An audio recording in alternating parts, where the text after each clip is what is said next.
Hey guys, welcome back to my channel, or welcome to my channel, probably welcome to my channel, seeing as this is my only my second video. Today's video is going to be about my Kalvin Garrah phase, because I feel like that's an important thing, or not really, okay, I guess it's not that important, but it's something I want to talk about because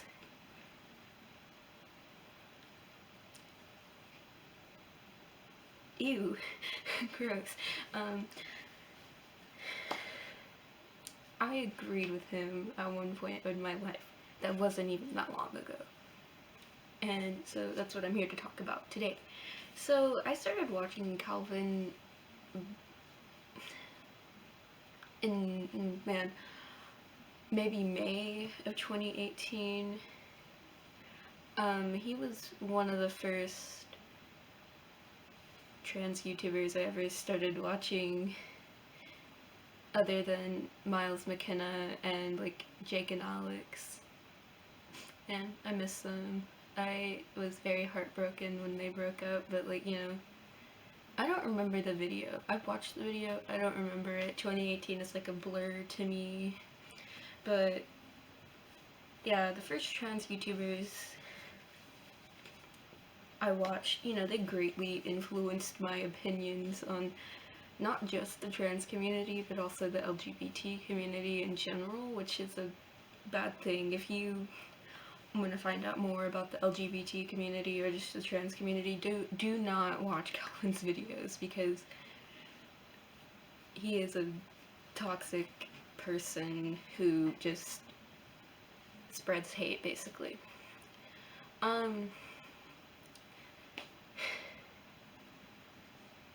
Man, it was a rough time. I watched him from mid-2018 to mid-2020.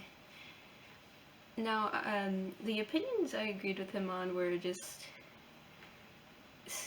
the stupid ones, where it's like, oh yeah, asexuality and demisexuality, that's stupid. Polyamorous, that one was a short one. Because, whatever, like, if it's something you can keep up with, and it's something your partner or partners are okay with, yeah, you know, I'm not polyamorous myself, I couldn't do that. I'm too clingy and I get jealous really easily. But gender fluidity was another thing. I was like, ew, why would you do that? Even though I used to identify as gender fluid for like a very short period of my life when I was trying to, you know, discover who I was. None of my friends, I don't think I've ever told any of my friends that. It was just something that I used online to see what I was comfortable with. And at first I didn't agree with his views on that, especially after one of my best friends came out as gender fluid. But they got bullied out of that identity by their boyfriend. And I was like, do you break up with him? And they're like, nah, it's okay. And I'm like, that's whatever. But yeah, I had those views, and I had those views until I became friends with people who use those labels. I never really went out of my way to attack people with those labels, because, you know, whatever, let people live their lives how they want to live their lives. But there were a few times where I'm like, no, that's not okay, no, that can't be possible, you can't identify as that, that's not, you know, yeah, and they're just terrible. It's a terrible thing. Don't, like, just trying to force people out of who they are, which is, you know, man, I sound like a Christian right there, man, I don't know.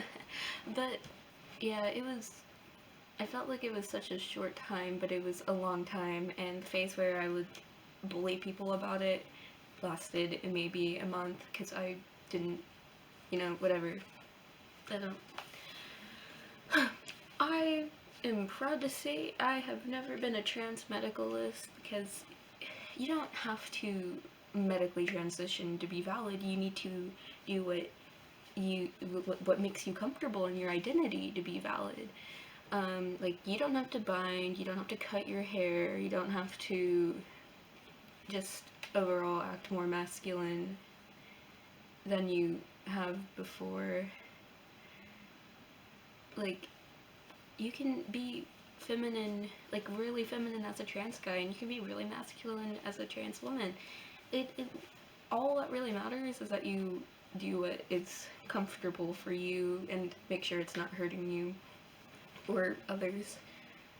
Unless it's over dramatic people who are like, oh my god, no, you can't be a trans, you're so beautiful, which is what I experience. I'm not out to my family, but they're still like, oh my god, I can't understand why people would ever want to do that to their bodies. I don't understand why you don't like your body.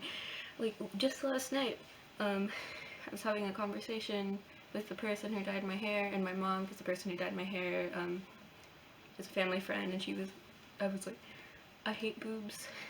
And my mom's friend was like, how can you hate boobs when you have them? And I'm like, anyways, that was like off track from my Kalvin Garrah phase.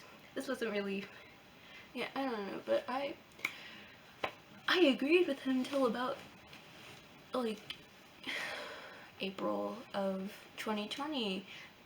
That's such a long time. That was almost 2 years of my life. Oh my god, he's a toxic person.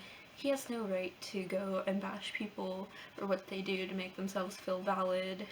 No one should bash anyone for what they do to make themselves feel valid. And if it's something stupid that you shouldn't do, don't bash them, talk to them and be like, hey, that is harmful to yourself. Don't do that. Yeah, I don't know, I'd say like the only thing I really agree with him on is like you do need dysphoria to be trans, because dysphoria is what makes you trans. Like, and then there's people who are like, I don't have dysphoria, but like, I feel more comfortable as the opposite gender, or non-binary, or, you know, gender fluid. That, in a way, is gender dysphoria. And that's, like, about where I draw the line with what I agree with him on. Other than Mogai identities, which I'm not gonna go into, because that's a long list of I don't know. I do believe neopronouns are valid. They're absolutely valid. I have never thought they were not valid. They were like, I don't know, at first I was like, what? And then I looked into it, I was like, oh yeah, that's sick. Like, yeah, I don't know.